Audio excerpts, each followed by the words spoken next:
Drip irrigation ఉంటుంది. Drip irrigation అంటే తోటలకి వాటర్ పెట్టుకోవచ్చు. 90% సబ్సిడీ ఉండేది చంద్రబాబు ఉన్నప్పుడు. దాని జగన్ రద్దు చేశాడు. 100 రోజుల్లోనే తిరిగి మళ్ళీ ఆ డ్రిప్ ఇరిగేషన్ వేళ మళ్ళీ 90% సబ్సిడీలో ప్రవేశపెట్టినందుకు మీ అందరూ సంతోషించండి ఈరోజు. అలాగే టూరిజం ప్రాజెక్టులకి 100 రోజుల్లోనే 5,000 కోట్లతో 4 టూరిజం ప్రాజెక్టుకి రాష్ట్రంలో ఆమోదం తెలిపారు. 1 సూర్యలంక, 2 శ్రీశైలం, 3 రాజమండ్రి, 4 సంగమేశ్వరంలో చేశారు. అలాగే రోడ్డు మరామతులకి, రోడ్డు కొత్తగా వేయడానికి 290 కోట్లు ఒకటి, 186 కోట్లు ఒకటి మొత్తం విడుదల చేశారు కాబట్టి రాష్ట్రంలో 100 రోజుల్లో రాష్ట్రంలో. అలాగే రాష్ట్రంలో మళ్ళీ కొత్తగా 4,000 రేషన్ షాపుల్ని కొత్తగా ఇవ్వడానికి ప్రభుత్వం నిర్ణయం తీసుకున్న 100 రోజుల్లో కూడా మీ అందరికీ తెలియజేస్తున్నాను. అలాగే మత్స్యకారులకి 217 జీవో ఇచ్చి ఆ గవర్నమెంట్ అందరూ ఇబ్బంది పెట్టింది. ఇప్పుడు చంద్రబాబు నాయుడు గారు 100 రోజుల్లోనే 217 జీవోను రద్దు చేశారు మత్స్యకారుల కోసం. ఉపాధి హామీ పథకం మీ అందరూ వెళ్తారు, అంతంత మాత్రమే 5 ఏళ్ళు. ఇప్పుడు దానికి మళ్ళా చంద్రబాబు నాయుడు గారు మాట్లాడి, లోకేష్ పవన్ కళ్యాణ్ గారు మాట్లాడి కొత్తగా ఈ 100 రోజుల్లో ఏం సాధించారంటే కేంద్రం నుంచి 6,50,00,000 పని దినాలని కేంద్రం సాధించారు. అంటే దగ్గర 54 లక్షల మందికి పని చేసుకోవడానికి అదనంగా ఇవాళ మళ్ళీ ఎన్ఆర్జీఎస్కి నిధులు తీసుకొచ్చాడు. అలాగే 2 కోట్లతో ఎన్ఆర్జీఎస్కి సీసీ రోడ్లు ఇచ్చాం 100 రోజుల్లో. ప్రతి గ్రామానికి 10-20 ఇచ్చాం ఈ గ్రామానికి. అలాగే దేవాలయాల్లో చిన్న దేవాలయాలు ఉంటాయి, దోషదీప నైవేద్యాలు ఇదివరకు 5,000 ఇచ్చేవారు, ఏ పక్కకి సరిపోయేది కాదు. ఇప్పుడు దాన్ని 10,000కి పెంచారు. 50,000 లోపు ఉంటే ఆదాయం, దేవాలయం ఆదాయం సంవత్సరానికి 50,000 లోపు ఉంటే 10,000 రూపాయలు, దాటితే 15,000 రూపాయలు. ఇప్పుడు దేవుడికి ఇంకా బాగా పూజలు చేసుకోవచ్చు. ఇది అధ్యక్షులు ఎవరున్నారో వాళ్ళందరూ కూడా. అలాగే జిల్లా కేంద్రాల్లో, ప్రతి జిల్లా కేంద్రంలో అలాగే కార్పొరేషన్లో 100 మహిళా వసతి గృహాలు ఏర్పాటు చేయడానికి 100 రోజులు నిర్ణయం తీసుకున్నారు. అలాగే తెలంగాణ గవర్నమెంట్తో మాట్లాడి, సీఎం గారు కూర్చొని మాట్లాడి వాళ్ళ దగ్గర రావాల్సిన డబ్బుల్లో 250 కోట్లు తీసుకొచ్చారు. గతంలో ఇచ్చేశారు.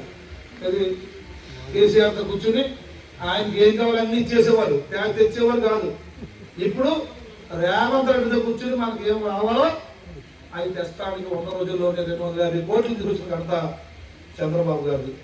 అలాగే కోఆపరేటివ్ రైతులకి ఇది గొప్ప వార్త. కౌలు రైతులు ఇక్కడ చాలా మంది ఉంటారు, మీరు మామూలు బ్యాంకుల్లో లోన్ తెచ్చుకునేవారు. కానీ ఇకపై కౌలు రైతులు సొసైటీ బ్యాంక్ కూడా వెళ్ళి లోన్ తెచ్చుకునేలాగా 100 రోజుల్లో గవర్నమెంట్ నిర్ణయం తీసుకుందని మీ అందరికీ నేను తెలియజేసుకుంటున్నాను. ఇకపోతే సీఎం గారి పర్యటనలో జగన్ గారు వస్తే ఏం చేయాలా? ఆ పక్క ఈ పక్క ముందు రాడ్లు పాతేసి కొట్టుగా కడిగేదాకా, అలాగే ఆ వెనకాల చెట్టు ఉంటే నరికేయాలి. ఎందుకని చెట్టు చోట ఉంటాడేమో తెలియదు కాబట్టి చెట్లు నరికేయాలా, ఆ డేటా కట్టాలా. ట్రాఫిక్ ఏమైనా పర్లేదు, ట్రాఫిక్ ఇబ్బంది పడ పర్లేదు. ఇప్పుడు చంద్రబాబు గారు ఆ చెట్లు నరకడం కొందరు ఆపేశారు. నేను ఎక్కడికి వచ్చినా చెట్ల మధ్యలో వచ్చినా కూడా చెట్లు నరకలేదు ఇప్పుడు. అలాగే రోడ్డు ఆ పక్క ఈ పక్క పరదాలు కట్టకలేదు ఇప్పుడు.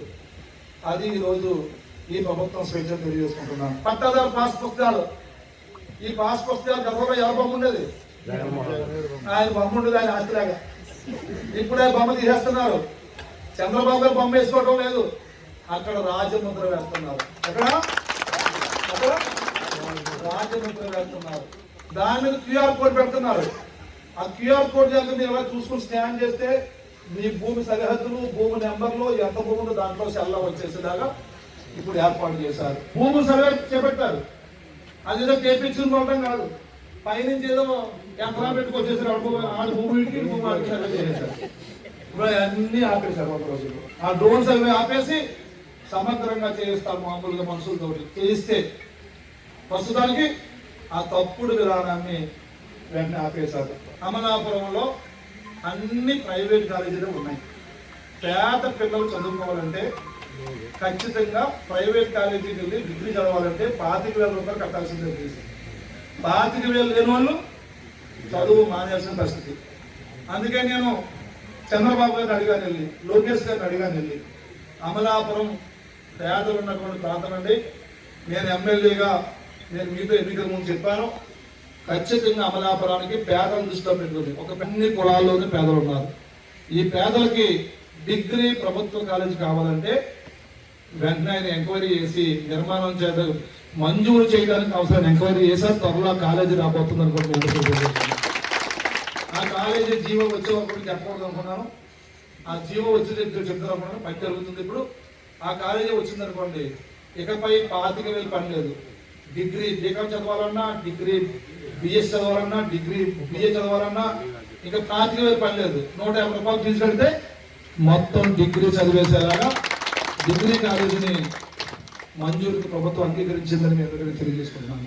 ఇది అయిపోయాక ఐటీ అడుగుతాను, అది అయిపోయాక పాలిటెక్నిక్ అడుగుతాను. ఎందుకంటే నాకు ఏం ఒకటే, నన్ను ఈ వేదిక పైన పెద్దలు కానీ కింద ఉన్న మీరు కానీ మెజారిటీ ప్రజలు నాకు ఓటేశారు కాబట్టి నేను ఎమ్మెల్యే అయ్యాను.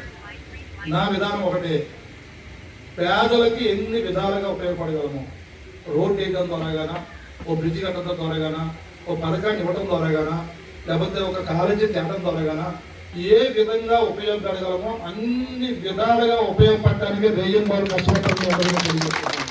18 గంటలు కష్టపడుతున్నాయి చంద్రబాబు గారు. ఏది కష్టపడతాడైనా మరింత మెరుగ్గా పనిచేయాలి, మరింత మెరుగ్గా పనిచేయాలి, మరిన్ని స్కీమ్లు ఇవ్వాలా, మరిన్ని రోడ్లు వేయాలా, మరిన్ని ఇల్లు ఇవ్వాలా, 1 సెంట్ని 3 సెంట్లు చేయాలా, 1,50,000ని 4 లక్షలు చేయాలా.